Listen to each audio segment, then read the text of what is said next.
Not a great day today. But here's the thing: a bad day in Calgary is better than a good day just about anywhere else. You've heard me talk a lot about Calgary's comeback.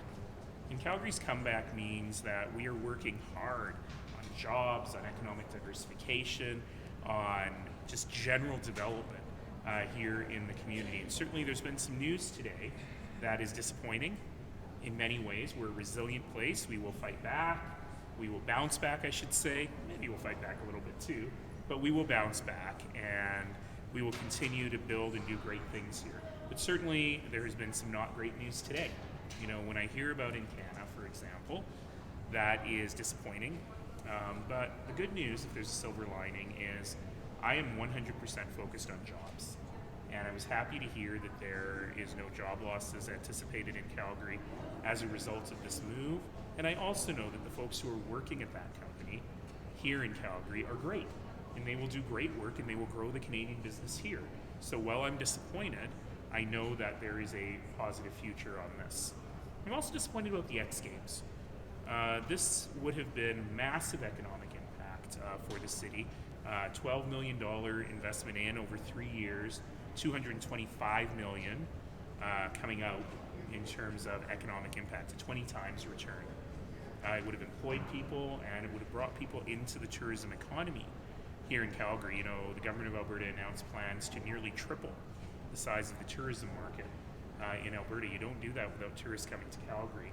And it's hard to get people to Calgary year round. And the whole point of the X Games was to bring people in at what is traditionally a slower time of year for tourism. So that project will not be proceeding, and that I think is a shame. And there are many other things to talk about, so I'll turn it over to you guys. So the X Games are completely off without provincial funding commitment? I don't see a path forward. I mean, look, if somebody writes a big check and says, let's do this, great, but we heard from the minister today that this should be done entirely through private sponsorship, and certainly there was an enormous amount of private sponsorship in the budget and the business plan there, but it did require that bit of government funding both from the city, the province, to be able to get over the hump on this, and I just don't see that being replaced. So as of today, unfortunately, that project will not move forward in Calgary. Is there a window of opportunity to find another source of money, or is it just there's no time? Look, our friends in Tourism Calgary are exceptionally good at being resourceful and finding new sources of funding. They've done a great job at leveraging the money they've got. And if they can find $12 million over 3 years, awesome. It's going to be hard. And it's certainly going to be hard in order to pull off the games in 2021. So I don't have a lot of optimism that can happen.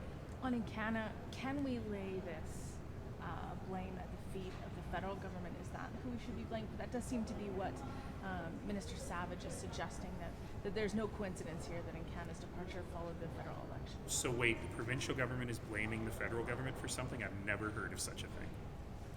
Business is business. We don't control the economic flows in this place. Could we have been a more welcoming business community provincially and federally for that company? Probably. But ultimately, I'm focused on the people impact. I'm not focused on different orders of government pointing fingers at one another.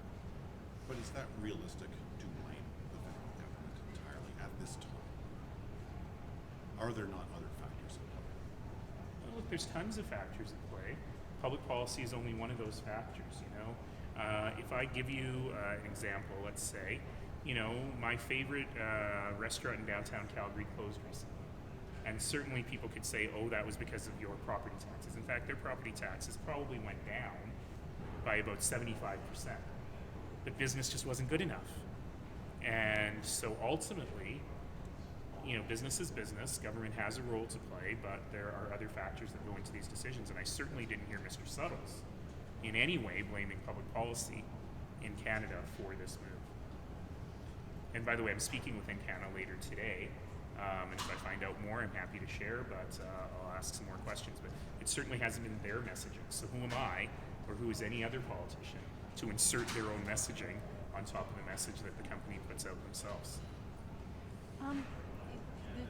We heard that the province would meet with the city about the implications of Green Line funding in the budget and terms in Bill 20 and 21. Is that happening still? I know that there are meetings set up kind of at the technical level to talk about some of both the engineering issues and the financial issues. I think everyone wants to get this project built. I hope everyone wants to get this project built, and I will take the provincial government at their word that they want to build the project and they're not trying to kill it through backdoor means. That said, Bill 20 makes it incredibly hard to build it. And certainly one of the challenges here is that it's a P3, it's a public-private partnership. And to have that kind of a withdrawal clause, I'm debating how technical to get here. We're looking at what's called a design-build finance. That means that the private sector partner puts up the money and gets reimbursed. And so if you have a clause that says, with 90 days notice, we cannot reimburse you, who's going to bid on that contract? And if they are going to bid on that contract, what kind of a risk premium are they going to charge to make sure they get their money back? So ultimately, Bill 20 makes it almost impossible, if not impossible, to do this as a public-private partnership, which is what the government of Alberta wants us to do more of. And so I hope that reasonable minds will prevail and we'll be able to move forward, because ultimately this is a project that is needed. It is needed from Panorama to Seton, and we have got to figure out how to make that work. Can you help me square what the minister says, that this is standard contract language, and we go back to the agreement of last January and this language was not in there. So can you help me understand what's going on? I've been unable to find any City of Calgary contract that includes that language. People are still looking. If it's standard, we didn't know about that. But the more important thing is it's not a standard project. It's the largest public works project in the history of Alberta. And as such, you can't use boilerplate language. You've got to figure out how to do this by reducing risk and maximizing value across the board. So with $75 million coming from the provincial government in the next 3 years, next 4 years, what can you build? How much budget do you have to work with to build what can be built for that amount of money? Well, the City of Calgary has about $50 million a year coming in. So over the next 4 years, that's about $200 million, a little more. It really depends on our other partner with the Government of Canada and how they're willing to move forward. Typically, the Government of Canada reimburses you when you send them receipts, and they only pay up to 40% of the amount of the receipt. And so if they're willing to be more flexible, there may be opportunities to move forward. But I want to remind everybody that that has to happen in an environment of trust. So when my predecessor and his city council built the West LRT, that money was supposed to be paid out over 5 years. It got paid out over more like 15 years. That cost the city $150 million in interest. This project is 5 times that size. And so city council has to decide, are they going to take a risk of what could be $500 million in interest that they would have to pay? And that's very challenging. But again, I want to take the provincial government at their word that they want to get this thing built, and we've got to figure out a way to do it. Have these conversations begun with the federal government?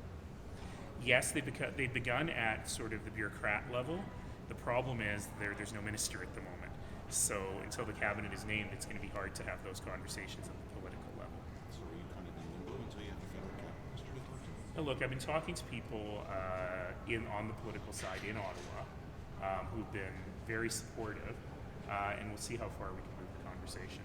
If the federal government doesn't shift in terms of, this is supposed to be a tripartite deal, how much money do you have? Not enough. Like, can you start anything? I wouldn't, because I think that's too much interest, it's too much borrowing. So ultimately, if the federal government's timeline doesn't shift and the province stays on their timeline, then one of the options before us is we just delay and actually match our expenditures to when the money comes in. That's on the table, I guess.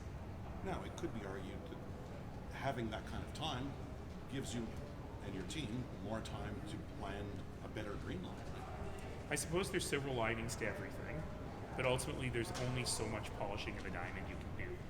And at some point you gotta go, this is what we're going with and we need to move forward. I've heard that there could be, I've heard speculation, there could be a different kind of segmenting of the route, where previously you had stage 1 or phase 1 of the project in 2 segments, both of them funded by all 3 parties. The project could be broken up now based on here's what the city and the feds will fund, here's what the province will fund. Does that kind of segmentation make sense? I mean, maybe. I don't want to take anything off the table right now, but ultimately, we spend too much time thinking of this project as though it were just a financial investment. It actually is a transit project. It actually has to get people places. So yeah, maybe I could afford to build the segment from Shepherd to South Hill with only city money. Much as I love those places, not a lot of people traveling between Shepherd and South Hill. So ultimately it has to be functional from the beginning, and it has to have a plan to be functional to move forward. Just back on the X Games, will Parker have to vote to say, never mind, we're not doing this anymore, or are there any contractual consequences? I don't know the answer to that question. I don't believe that. It's actually a very good question, and I'm flummoxed because I can't remember if council approved it in the first place or if it was just done with Tourism Calgary funding. I think the latter. I don't recall this going to council, but certainly if council's interested in having a discussion, we can have that happen. And Mr. Schweitzer is apparently saying in QP again today, Mayor Nenshi loves Trudeau, something to that effect. Do you know what's going on with that? No, Minister Schweitzer certainly hasn't reached out to me directly. I would welcome a call if he wanted to do so. Ultimately, I'm just looking for an answer to the question. Did you know you were cutting the police budget by the equivalent of 1% of property tax, or were you surprised? And if you knew about it, then is your intent that the city increase property taxes to make up for that downloading? That's really my only question. I'm not interested in mudslinging and what he thinks are insults. I'll remind him that his premier has had as many conversations with the Prime Minister after the election as I have. So he's Trudeau's premier? Well done. No, our premier. He's the premier for all of us. Do you have any, And he's also the Prime Minister for all of us, by the way.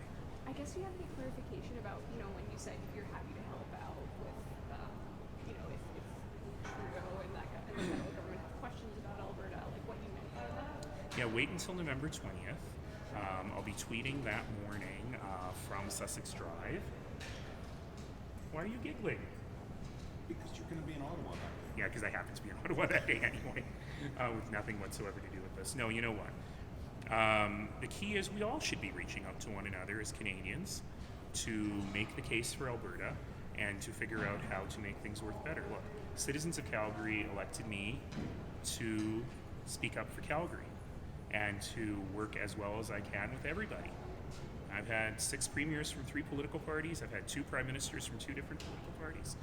I'll take a call from anybody. I'll make a call to anybody if it's going to further the interests of Alberta. And it's worth remembering that through the 1990s until 2005, the federal government didn't have any MPs from Calgary. This is not actually from 1972 to 2005.